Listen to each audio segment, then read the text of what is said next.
Cet épisode a été créé à partir de l'anglais en utilisant l'intelligence artificielle. Bienvenue dans Follow Him Favorites. John et moi partageons une histoire unique pour accompagner la leçon « Viens et suis-moi » de chaque semaine. John, nous sommes dans le livre des juges cette semaine et tu connais l'histoire de Gédéon, où Gédéon a manifestement très peur de partir au combat, d'autant plus que le Seigneur réduit ses effectifs. Non, il y a trop de soldats. J'en veux moins. Tu en veux moins? Tu veux qu'on se batte avec moins de soldats? Eh bien, il a demandé au Seigneur cette toison, cette peau d'animal, que le Seigneur mouillerait ou garderait sèche, juste pour lui donner l'assurance qu'il faisait ce qu'il fallait. Et le Seigneur l'a fait pour lui. Eh bien, j'ai une histoire à vous raconter qui ressemble un peu à une toison rassurante. C'était il y a 20 ans, John, lorsque David A. Bednar s'est levé pour prononcer son tout premier discours à la conférence générale. Or, frère Bednar était très jeune lorsqu'il a été appelé.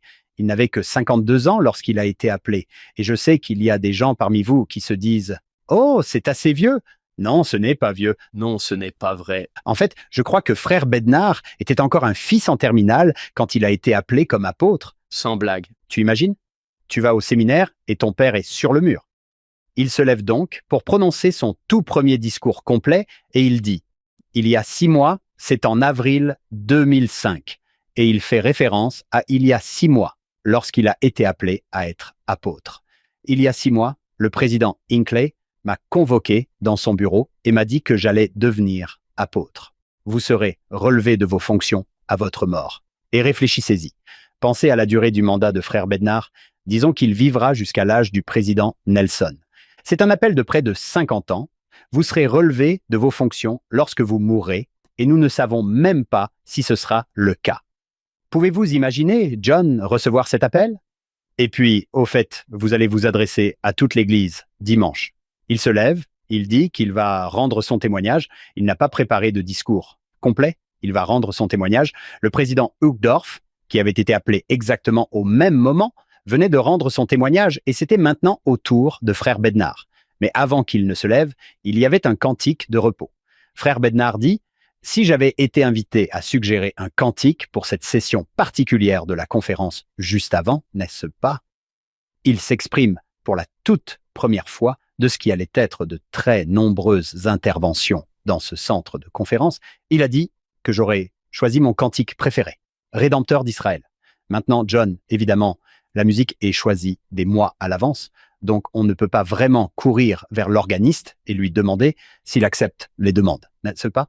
Il a donc dit « Imaginez ce que j'ai ressenti lorsque le président Monson a dit que le chœur et l'assemblée se lèvent maintenant pour chanter le cantique numéro 6, Rédempteur d'Israël. » Maintenant, certains diront que c'était une coïncidence, mais il a dit « Les larmes me sont montées aux yeux alors que je me tenais debout avec vous pour chanter ce cantique émouvant sur le rétablissement. Un sauveur aimant m'envoyait, dit frère Bednar, un message de réconfort et d'assurance des plus personnels et opportuns par le biais d'un cantique choisi des semaines auparavant. Il dit « Je témoigne que les tendres miséricordes du Seigneur sont réelles, ou que les toisons, pour reprendre l'expression de Gédéon, du Seigneur sont réelles.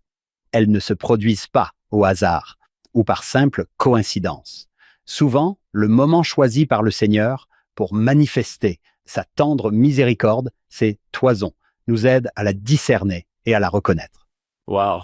Certains diront peut-être, John, « Oh, ce n'était qu'une heureuse coïncidence. Tu sais, il y a quelques 300 cantiques dans le recueil. Ils devaient en choisir un. Ils ont simplement choisi son préféré. » Oh, j'adore ça. Ou peut-être est-ce le Seigneur qui lui envoie un message de réconfort. Cela ne va pas faire disparaître les difficultés. Il a manifestement encore une longue carrière d'apôtre devant lui. Mais cette phrase que l'on entend souvent dans l'Ancien Testament, le Seigneur était avec lui. Le Seigneur était avec Joseph.